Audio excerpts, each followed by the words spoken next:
Hey guys, this is Sweet Cicely vlogging from Hawaii. I'm back.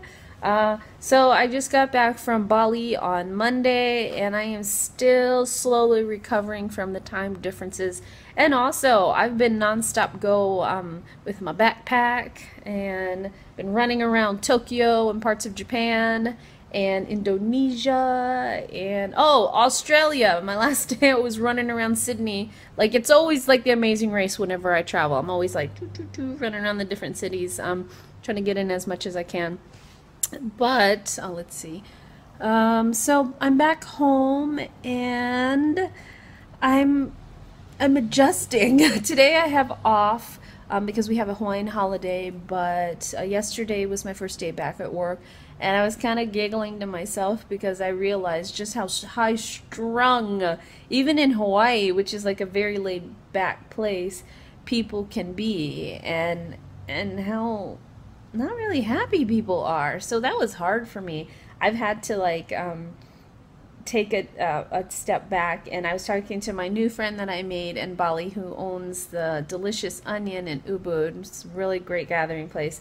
But you know, he was saying, "Oh, you have the Bali blues." And now I'm like, "Oh, I think he's right because I feel almost a little sad that I'm back as far as like the pace of everything. There is just a very it's just simpler, and people are so grateful and so happy and joyous. And when you come back here, I don't know why people are, not everybody, but a lot of people are just not very happy, you know. And I think sometimes we want the wrong things. I realized that this was my first time in a country where I have seen actual poverty. You know, I've always heard my mom talk about it because my mom grew up in a poor village in the Philippines, and I would just hear that as stories. But for me, this is the first time for me to see it, and the gravity of that, it hit me hard.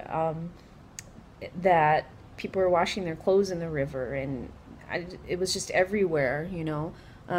Although Bali is very beautiful, you know, people are struggle there, but I never saw anyone complain. People always had a smile on their face, and they're very thankful and very faithful to their religion, which is a Hinduism, but very specific to Bali, as opposed to the Hinduism practice, say, in India. But you know, I'm grateful to be back home in Hawaii, and it kind of flipped the switch. And I know, I'm sure people are like, she's just on vacation, she's coming back, and she'll go back to her old ways. And I hope I don't, because it was eye-opening for me, and I think this was probably my favorite place I've ever visited, and I definitely want to go back, because not only is it beautiful, the only way I can describe Bali is take Kauai, which is very lush and tropical, times 10 because it's so bright green there. It's hard to describe the greenness there. And then combine it with India. That's the only way I can describe it. But it was beautiful, and the people were very beautiful and insightful. So on my way back from the airport, I had like about a 2-hour drive to the airport with my driver, and it was just us, and we just sat and talked. And I'm very like, even though I'm very shy, I'm an introvert and an extrovert. When I choose those moments, I don't know, but I can have a long discussion with strangers. I love talking to people. I love meeting people from around the world and getting their point of view. But we had a long talk about religion and faith and karma and community and family and what matters most in the world. And it was amazing. It was probably one of my favorite moments I've ever had in life, just talking to this man about life, you know. We live on opposite sides of the world, but some of the things that we believe in are very, very same. But yeah, so I don't know, I'm gonna say a lot, but I'm happy to be home, but I'm also glad I have this new insight of not to worry so much about things that don't really matter.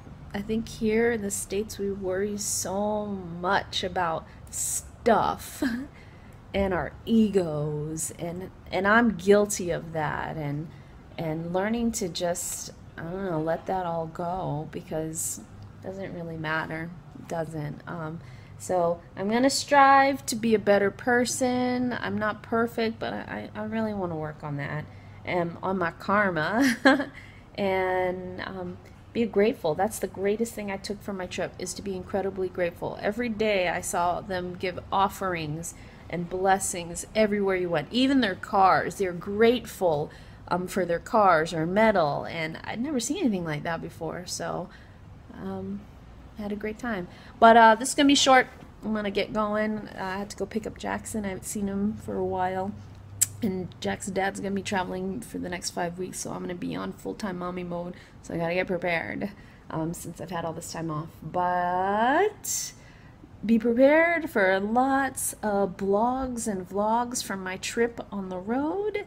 And I hope all this might inspire you to reach your full potential in this life, to go explore the world, or go after what you want. You know, I'm a simple person. I'm just Sicily, single mom in Hawaii, but I truly believe in my heart that you do need to follow your dreams. You do need to live your fullest potential as a human being. And so that's why I travel, and that's why I want to meet people from around the world and connect. And that's what it's all about. It's not stuff. I think I bought one thing on my whole entire trip, and it was just for Jackson, a little Pokemon thing. It doesn't need to be stuff we're accumulating. It's about connecting with other people in the world and seeing the world, and becoming more, I guess, enlightened. But this is Sweet Cicely vlogging from Hawaii. Aloha.